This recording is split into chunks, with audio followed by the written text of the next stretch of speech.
Hey everybody, it's Jeremy Osterberger with BIC Magazine. I'm here with Tim Taton, Chief Operating Officer of RedGuard. Tim, thanks for sitting down with us. Glad to do it. So Tim, for folks that aren't familiar with RedGuard, I want to set this discussion up a little bit. You know, RedGuard is a leading supplier of blast-resistant buildings to the oil and gas industry and beyond. The company started with portable storage in 1998, and in 2005, you got into developing blast-resistant solutions.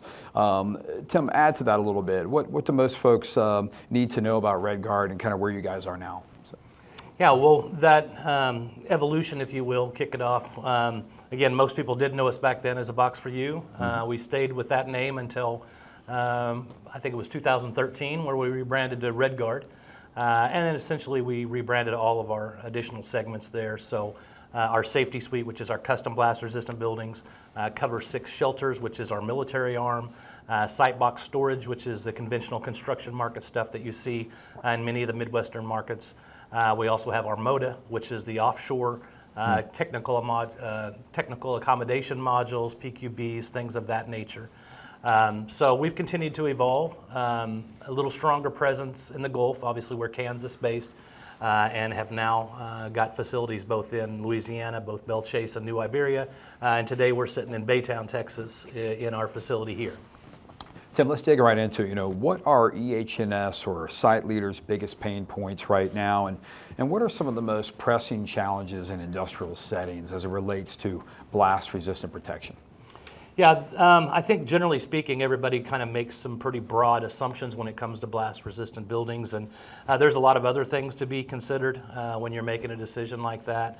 You know, ultimately a comprehensive understanding of kind of all of the threats that they have in their particular site. So a lot of times that can mean a lot of things. You know, ultimately there's a lot of research available, whether that's via you know, academic research or the API or any of those folks obviously have a pretty strong opinion on what things should look like and what is kind of a best practice approach to things. Obviously there's specialized suppliers. Obviously I like to consider ourselves kind of a niche supplier, and this is something that we do very specific here, and we have a lot of you know, experience here, understanding different circumstances, different parameters maybe that need to be considered differently than maybe what they've historically considered. Obviously it's an opportunity to go out and shop, if you will, the various providers out there and see if you're learning or hearing anything unique to an individual supplier as opposed to another. And ultimately just understanding that their site-specific scenario will drive all things.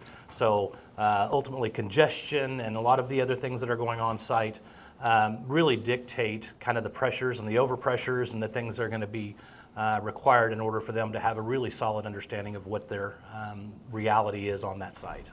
Let's talk more about that, Tim. We talk about the reality of their site. One thing RedGuard is doing is offering second opinion consultation on facility and siting study results. Why is that so important? For us, obviously, there's been a number of providers of you know, site studies over the years.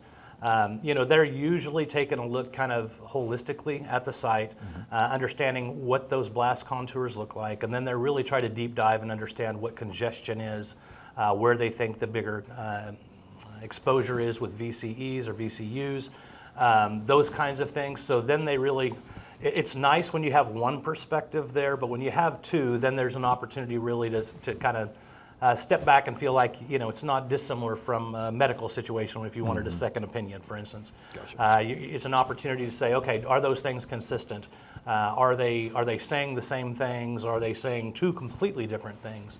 Obviously there was a lot of people who had site studies done, and historically those have been done roughly on a 5-year kind of rolling plan. Well, obviously a lot of these folks have changed what they were offering now compared to what they were offering 5 years ago. So now we have to really understand, is that site study really applicable, and is it the same thing? Are we trying to accomplish the same thing? Because at the end of the day, the sites, all they really care about is understanding what their true risk is, what they're willing to accept, and where they actually want to facility or house essential personnel. So it's not atypical, for instance, for several of the facilities and folks to say, look, we're not going to put anybody in harm's way and in a risk profile. Even though they could, maybe just because you could achieve an 8 PSI building, they're like, personally, individually, they've got their own benchmark saying, look, we won't cite somebody in that. We will, for instance, I won't use a customer name, but I can think of one right off the top of my head that says, look, we won't, if it's greater than 4 PSI, we will not put our essential personnel in that zone. Gotcha. So everybody has their own kind of approach to that. RedGuard right now is focused on precision safety for multi-hazard environments. Tim, I want to dig into that a little bit. The reality of industrial setting is there's multiple threats. We're not just talking about fire and blast. What are some of the other hazards that are being addressed by RedGuard at this time? Yeah, those two obviously have been our bigger, our bigger threats, and the ones that we've primarily worked to focus on over the years. As things have become kind of more challenging and more convoluted, if you will, we are looking at toxic gas releases. We are looking at other things and other exposures that maybe we weren't thinking about as intensely previously. So, class 1, div 2, overpressurization. There's vestibules and doors that we can put on these things so that you have some airlock and some other things that are going on. So there's lots of ways to kind of work your way with that particular exposure might be in one given facility. And they're very different site to site, really depending on the output or throughput product that they're coming, that they're producing. And just making sure that we really have the best approach for whatever it is that they're producing on site. So I was thinking about our relationship, Tim. BIC Magazine and RedGuard have worked together for 15 plus years, and messaging and communicating, RedGuard's leadership position in this space to the heavy industrial market. But how has the customer demand influenced RedGuard's direction, and where are we going, especially on the custom side? Yeah, that's a great question. I mean, I believe they're largely responsible for much of our evolution. That's kind of, I don't think that's atypical. I think customers drive those things that we need to accomplish and those things that we need to further evolve in. Clearly our engineers that we work with both internally and externally help drive that. Frankly, oftentimes you learn from situations or exposures that maybe you didn't realize were as problematic, for instance, for a customer that you learn very real time is something that's a much bigger deal than maybe you had originally thought going into the project. That's right. So there's several circumstances that have really helped us evolve. I'd say just in my time here or tenure here, we've seen a lot of things evolve in the HVAC space. That's really, really come a long way. There's more and more when it comes to tapping into PAGA systems that they have on site so that the messaging and the communications are all sunk up with the facility. That's really become more important. Clearly the blast doors and people's understanding of those aren't supposed to be propped open because it's a nice day outside. And there's a lot of little things like that historically when we first started, those were really problematic. And today that's not the case. People understand that this is potentially a life-saving type of product. So they're not as apt to, throw a cinder block in the door to keep it open. And they understand that this thing is designed the way it is for a reason, and that door being closed is essential. Where are we going? That's a really good question. That does feel like the evolution is, we're just kind of at the tip of the berg here at some level. There's a lot of new things that are coming. It seems like more and more we're into a more of a hybrid type of building, and these big industrial buildings, they really serve multiple purposes. So it's not just a control room, it's not just a locker room or a permitting shack or whatever. I mean, they just continue to be this really hybrid building, to kind of solving all those needs that they have in the facility, and understanding too that they are dealing with some real constraints when it comes to pretty antiquated buildings and things that have been sitting in that site for many years, and they're just not built and or designed to be blast resistant. So, a lot of folks are just raise those, and then they look to come in with another all-encompassing solution. And that's really where our team gets to dive in and talk through and work through those kinds of details. No, Tim, sounds like listening to the people you work with is a big reason why RedGuard's had success. But also, it's your people within RedGuard, right? So I love how you guys are messaging your "We Are RedGuard" video series, profiling RedGuard team members. We've talked a lot about this. What are you passionate about outside of work, Tim? I know you love music. I want you to get into your personal side of your life, and as you profile your people, you've been profiled as well. So tell folks that maybe didn't see that video on your website, We Are RedGuard, about you. Talk a little about your personal life and your interest outside of protecting and making sure that RedGuard is successful operationally. Yeah, I'm thankful, in my life, and certainly blessed in many ways. So yes, I very much have a music background and did that a lot, which is a really fun thing, and I really enjoyed making predominantly country music. But obviously, that's just being part of a team. I mean, really, in a band is a team, Sure. And I think I really kind of grew to really respect and love that immensely. I feel the same way about RedGuard and my teammates there as I do as being in a band.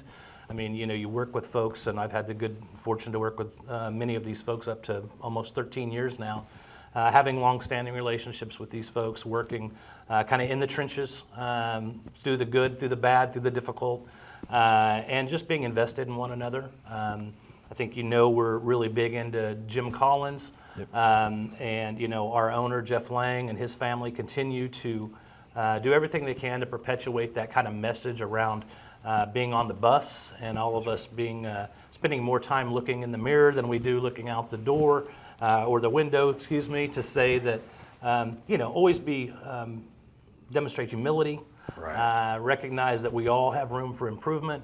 And if you can talk candidly to one another and respectfully to one another, that we're all probably have a great deal of potential to grow and be the best that we can be. And I think that our culture really lends itself to that. We've had a really nice run, and we've got a lot of really wonderful people behind the scenes working to make those things happen. So, and I think that it's no small feat either, because while most people know us as a blast-resistant building provider here in this area, the reality is we also have a full-blown trucking company. We have a full-blown service company.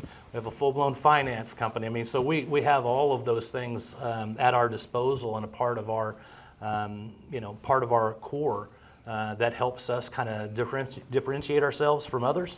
Right. And I think it's instrumental to our success. Because the facilities and customers that we work with understand firsthand that our folks can show up and do these things successfully and with little minimization or challenges for them about what they're doing on site. And I just feel like that there's a confidence and a trust in us as an organization. So feel very thankful for that. Personally, obviously, the other thing, I'm kind of in the next phase of life here, where I'm now have 13 grandchildren, and I spend a tremendous amount of my time going to games, concerts, every number of things. Are you teaching every one of them to play guitar? I have only gotten one or two have interested in playing guitar. Very nice. Although the girls all like to come and strum with me, but that's kind of a funny ordeal. You can't really make a very good chord when somebody's strumming.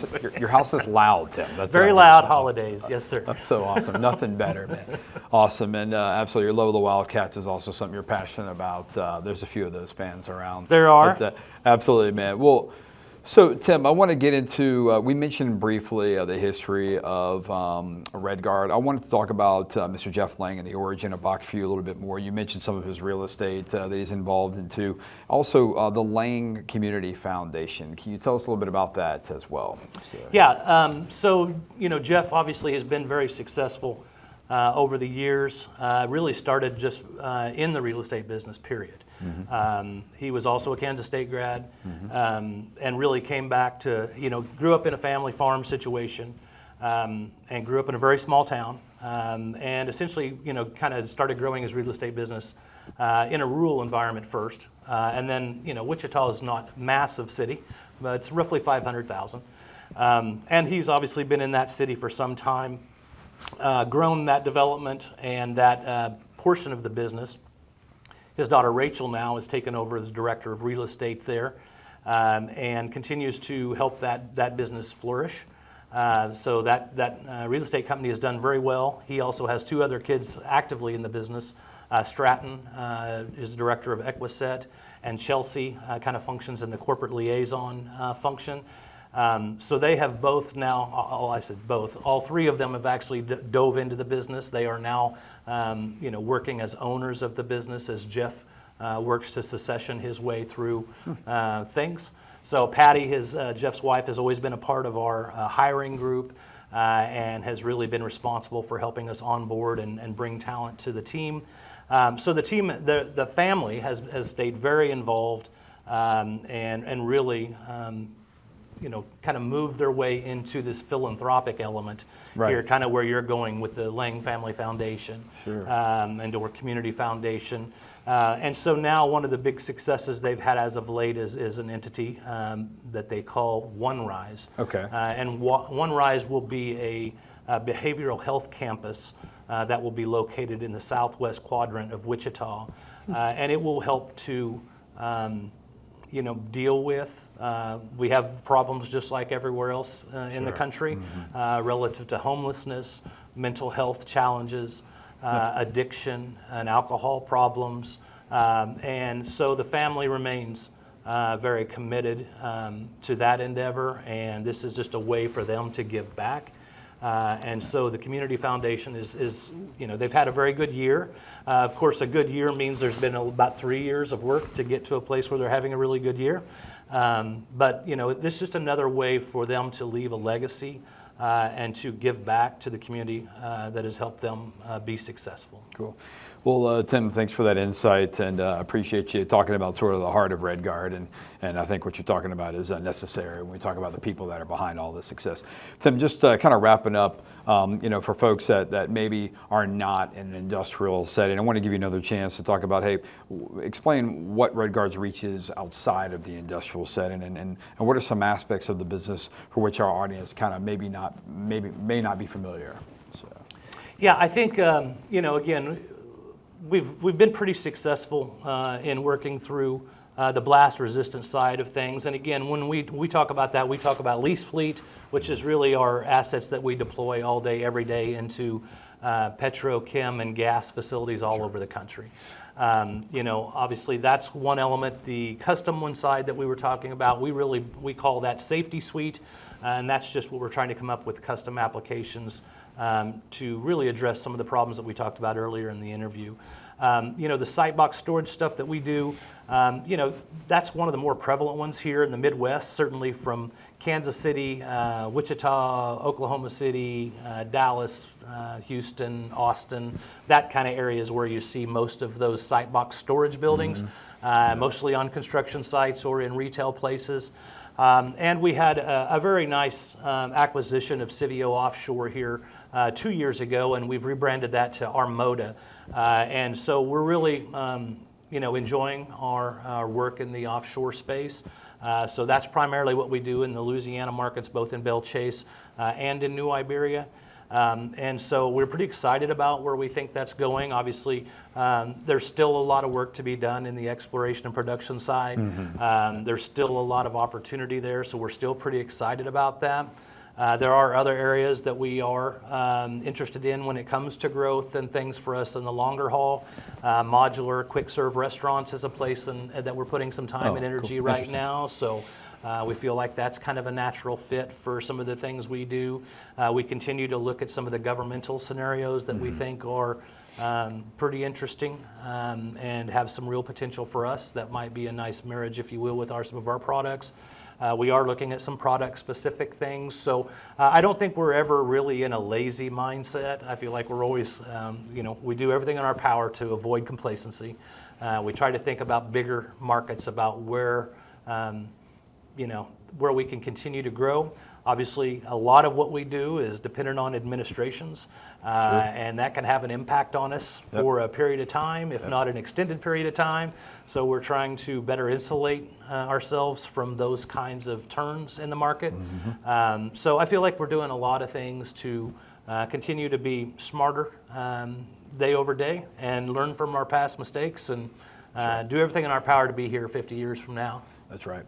Well, Tim, always enjoy us sitting down together, and I really appreciate your time here in Baytown. And thank you so much for joining BIC Magazine.